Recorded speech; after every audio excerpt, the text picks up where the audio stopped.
What's going on, YouTubers? It is Thursday, November 12th. It's Rod with Powell Group. Welcome back on the Pursuit of Wealth for another daily market recap. And in today's video, we're going to discuss potentially setting a daily downtrend on SPY. So we'll take a look at some charting here in just a moment and some news and events. But before we jump into today's video, make sure to smash the like and subscribe to the channel. It shows me some support. So we'll cruise through some economic data here, just taking a look at the heat map. You can see that FinViz is showing pretty much all red. There's minimal amount of green here. So we're pretty much down across the board in terms of sectors. So it was a pretty bleak day and very, very unclear for the most part. We have key daily support levels that are coming into play, and we'll touch on that in just a second. We also saw that jobless claims fell again in another sign of labor market improvement. Then you can see here that Dow closes more than 300 points amid fears of resurgent could slow the economic recovery. So a little bit of a mixed bag there. We're getting, on one hand, we're getting economic job, but we're still losing. We're still seeing record numbers for unemployment. So continuing jobless claims came in at a beat, and initial jobless claims still over 700,000 jobless claims in the US, which is very, very worrisome. It did beat the estimate, but essentially they could estimate whatever they want. But the worst is yet to come. I'm starting to hear commercials and things like that from debt companies as well, saying the worst is yet to come. That's what they're saying to the public, and starting to see more lockdowns come up as well. We'll touch on that in a second. But let me just go through the rest of the results here. So Biden has an advisor for the global issue at hand, saying that the U.S. should lock down for 4 to 6 weeks to control it and revive economy. So Dr. Michael Osterholm, an advisor of President-elect Joe Biden, said a nationwide lockdown would help bring it under control in the U.S. He said the government could borrow enough money to pay for a package that would cover lost income for individuals and governments during the shutdown.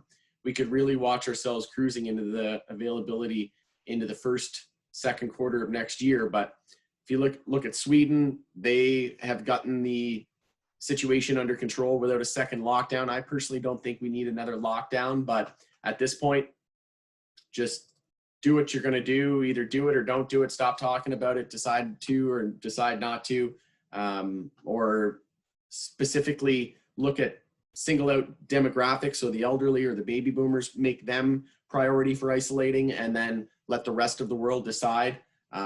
There's so many, again, not to get political, but that's just my own personal opinion. Let me know in the comments below whether or not you think another lockdown would be required. A national lockdown would be the absolute last resort, Democratic senator says. Another article I found interesting, Disney numbers just came out. We'll look at those in just a second as well. So here are the things that scared Jerome Powell the most about the economic recovery. Jerome Powell said he worries about long-term impacts. So again, just like I mentioned about the commercials saying the worst is yet to come on the radio about debt, Jerome Powell with the Fed is thinking this exact same thing.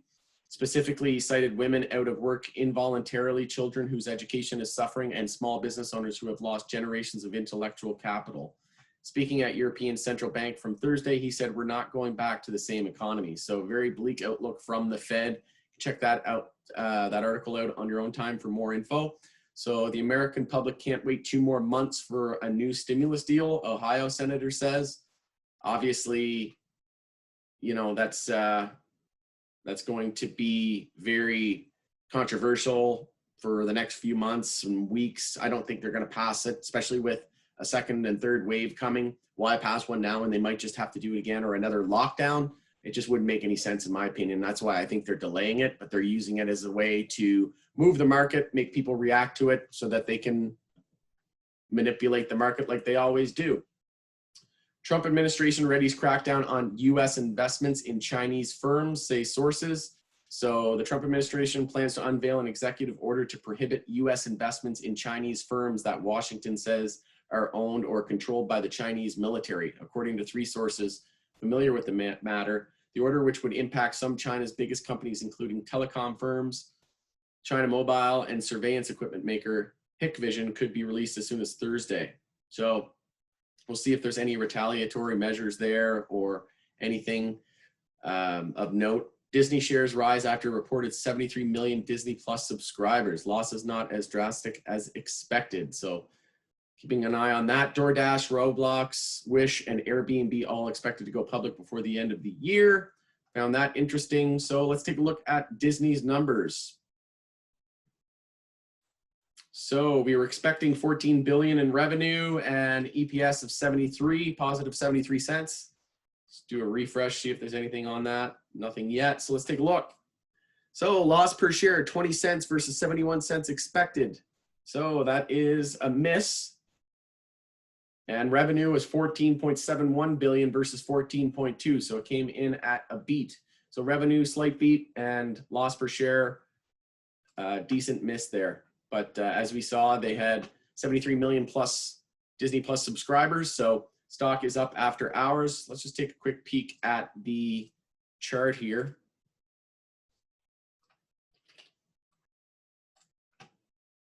So we're up 6% after hours. So again, a lot of people were probably expecting a lot worse results because of the global situation.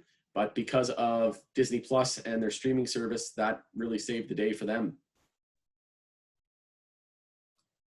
So moving on from the news and events. So let's take a look. We also saw that Manitoba was looking at potentially locking down, and Alberta is going to announce restrictions later today. Ontario's listing more restrictions, and it could potentially be a nationwide ordeal in Canada. So we'll keep an eye and we'll watch the developments on that in that regard. So let's take a look at SPY. So we had a 1 hour head and shoulder on watch. We also had a 4 hour bear flag on watch.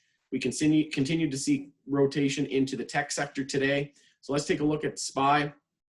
So real quickly here, you can see that we almost confirmed a daily downtrend, but so far we're holding support. So most important support right now is 350.51 on the daily chart. If we lose 350.51, that confirms a daily downtrend with a lower high and lower low. And then we'll look down here to this other mini higher low and EMA 12 as support. So most important short-term support on the daily, 350.51, and then EMA 12, 347.47. We also have the higher low here at 347.65. So those are the crucial daily support levels on watch. We also have a couple of gap fills. So I wouldn't be surprised if we saw and no higher low from all the way down at 322. So I wouldn't be surprised if we confirmed a daily downtrend and started weekly consolidation. You can see we're already pulling back on the weekly from the new all-time high. So we'll see if this gets any follow through into, we're up a little bit after hours, but we'll see if they decide to pull any funny moves after hours, and that will be a key on watch tomorrow. But going to be all about daily support tomorrow. We are in an hourly downtrend. I drew this head and shoulders that was potentially setting up here on the hourly, and taking a look at the 4 hour chart as well. You can see here that we could potentially be in a 4 hour bear flag. It's not the most clear. The longer, we usually want to see it within 2 to 3 candles after the bounce, but it's still possible. But I would be looking more to the hourly head and shoulders here. And that would bring us down to a target of 343, 344, the 343, 344 level. And into the end of the day, we were rejecting at EMA 12 resistance on the 15-minute, and bulls got a nice bounce with some volume behind it into the end of the day. And we did confirm a 5-minute uptrend into the end of the day. So it looks like our hourly higher low is set. The hourly bounce is underway. We do have EMA 12, which we rejected at on the hourly. So we're going to be watching those, and we want to see hourly trend changes now back in favor of the bulls. So we want to see an hourly uptrend. Bulls want to get as big as a bounce here as possible so that they can change that from a downtrend to an uptrend. As soon as we set a higher low and higher high on the hourly, that'll give us confidence that the daily higher low is set. And then we could look to set that daily higher low. If we do not change the hourly trend and we confirm an hourly downtrend, again, we look to that support at 350.51 and eye the potential daily downtrend. Same thing with QQQ. So bear flag is not is negated because of the size of the bounce now, but we could be topping out here, and we almost set, let's just see here, higher low, 280. So I thought we were closer than that to setting a downtrend, but maybe not. Yeah, I guess I was looking at a different chart. So QQQ, obviously we had rotation into QQQ. So most important support on QQQ is 280.62 on the daily. If we lose that, we confirm a daily downtrend. Obviously holding up a lot better than the SPY bulls right now with a lot more cushion. So we could drop another 2.8% and still form a daily high or low to maintain that trend. And SPY could only drop less than 1%. So QQQ definitely standing out as stronger. Bitcoin, we blasted off above 16,000 for the first time in years. Bulls are eyeing 20,000, the all-time high.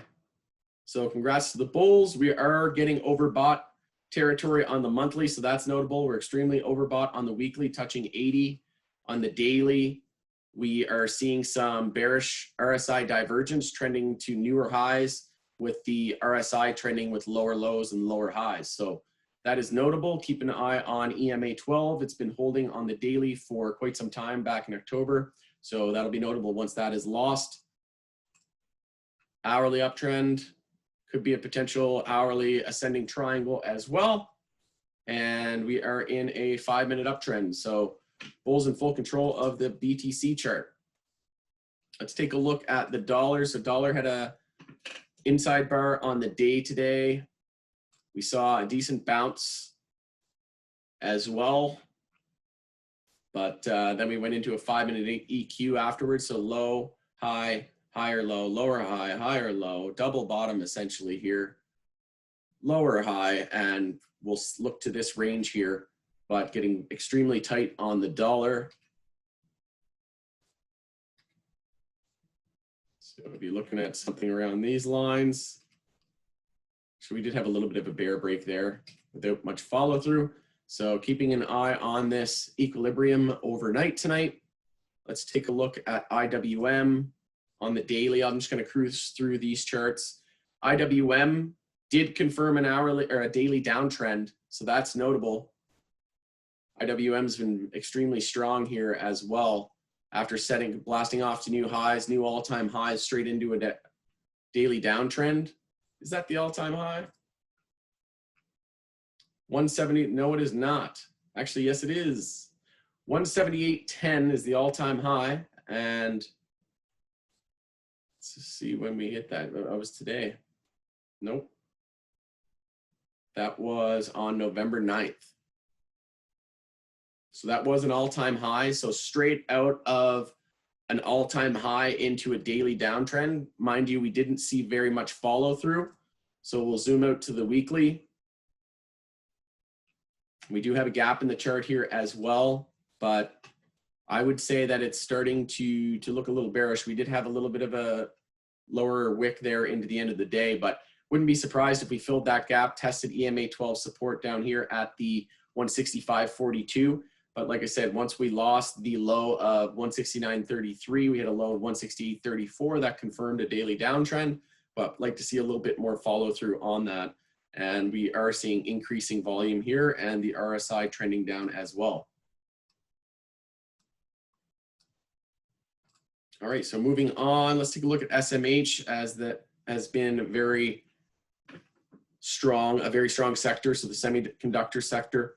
Kind of same boat as QQQ, a bit more holding up better than the others, and still got about 1%, 2%, a little over 2% to form a higher low. Also have EMA 12 support there and some gaps to fill as well. So keeping an eye on SMH and QQQ as one of the stronger ones. US oil, so potential daily bull flag on watch. We do have some upper wicks there, so we want to bounce tomorrow for sure. We want to at least hold. I wouldn't want to see us drop below 40.60. If we lose 40.60, the chances of a daily bull flag are diminished. and oil holding up a lot better than most of our broader sectors. And we also have an inside bar here on the daily on gold, inside bar on silver. So gold still within this descending triangle on the weekly. We also had a potential 4-hour bear flag as well, but hasn't confirmed. Essentially a 4-hour equilibrium forming, testing resistance, held support. We are seeing a little bit of volume, increasing bull volume, but we had an upper wick there, holding, looking to form a base of support off EMA 12 as well. So 4-hour chart, most important for me on gold. Taking a look at XBI, the biotech sector. So bit of a bearish candle today with an upper wick and holding up a lot better than SPY. We can see we bounced off EMA 12. We did set a lower high and lower low. So we essentially tried to confirm a daily downtrend, but we held support on EMA 12 and we didn't see enough follow through. So we won't consider that a daily downtrend, but bull's got a lot more room in comparison to SPY. Let's, for example, got about 4% to form a daily high or low. XHB, the home builders ETF, you can see holding up a little bit better than SPY, but still a possibility of a daily downtrend coming as well. XLE, the energy sector, could potentially be a daily bull flag as well. See, we held the 0.382 fib to the penny, and we'll want to see, we want to hold the low of today tomorrow. So if we lose 32.34, that's an extreme red flag, and I'd be looking to EMA 12 after that. We also have previous resistance from the last daily bounce here at 30.88, which could act as support. So I'd be looking to around the 31 level as a potential bounce if we do negate that daily bull flag. The bull's got a ton of room. XLE, obviously the rotation was huge from tech and other sectors, so we could drop another 12% and still be in a daily uptrend, just looking for that daily high or low. How do we know that's been set? We'll look to the hourly trend. We're in an hourly downtrend. As soon as we confirm an hourly uptrend, then we can be confident that the daily high or low is set. And then we'll look to a potential, depending on the size of the pullback, we'll look to a potential daily lower high or a daily bull flag to favor continuation. If we see more of a pullback, then we'll likely expect a tightening range going into tomorrow and next week. XLF, so the financial sector, huge gap in the chart. Wouldn't be surprised if we fill it, at least test EMA 12 at 25.74. We did technically confirm a daily downtrend with a lower high and lower low. So that is notable. And pretty much all we got there. Again, hourly chart going to be on watch. XLRE, we did have a low here of 36.46. Today we had 36.45, so essentially a double bottom saved. Bulls saved that. We have a gap in the chart in EMA 12 here as well. So pretty much same story for a lot of these ETFs, but all about the low of 36.45. If we lose that tomorrow, fill the gap and test EMA 12, we confirm daily downtrends. Huge bearish reversal candle on the daily as well with a massive upper wick. So not looking too hot on that chart. XLV, healthcare sector, notably weaker. We did set a lower high and lower low, but again, not much follow through, decreasing bear volume. So bears want to see increasing bear volume, not the opposite. So we'll look to the hourly chart, see if we can change the hourly trend. If we do confirm an hourly uptrend, the daily high or low is set. But most important support is going to be the low of today, 109.98 going into tomorrow. If we lose that, then we confirm a daily downtrend. And again, looking at EMA 12 as a potential support level. So that's pretty much it in terms of global indices. We also have SPXS. I wanted to highlight that as well. SPXS. So it could be a potential daily bull flag. We did pull back a little bit more than I wanted to see. So, but I would still potentially call this a daily bull flag. And we have no resistance on the daily really up until 6:30. So easily bounce another 25, 30%. And if we start to see more lockdown and fear ramp up, then I could definitely potentially see this happening. But looking for it to form a daily high or low and established that higher low at 458. It's $4.58. We'll know that that higher low is established once we change the 4-hour trend and confirm an uptrend. We have a low here at 420, high 486. Looking to form a higher low. So all about 486. If we get over 486, that confirms a daily or a 4-hour uptrend, which confirms the daily higher low is now set at $4.58. Already did gold. So let's take a look at Microsoft and Amazon as we are still watching that weekly head and shoulders. Amazon still potentially in that formation, and Microsoft, I believe, as well. Yep. Microsoft not as clear. Let's take a look at the notable movers today. So SU, I sold my position in SU a couple of days ago. I basically told it people in the group, said you don't have to follow my trade, but this is what I'm doing. And now we're down 6-10% from that move, from that bounce. So AC also down. I sold my AC position. Probably look to reload those cheaper. But obviously with fear ramping up, the recovery stocks are taking it on the chin today. And work from home stocks were up again today as well. NEO just absolute beast mode, up over 12% today. This is just getting insane. Monthly RSI is at 89. Wow. Talk about the next Tesla.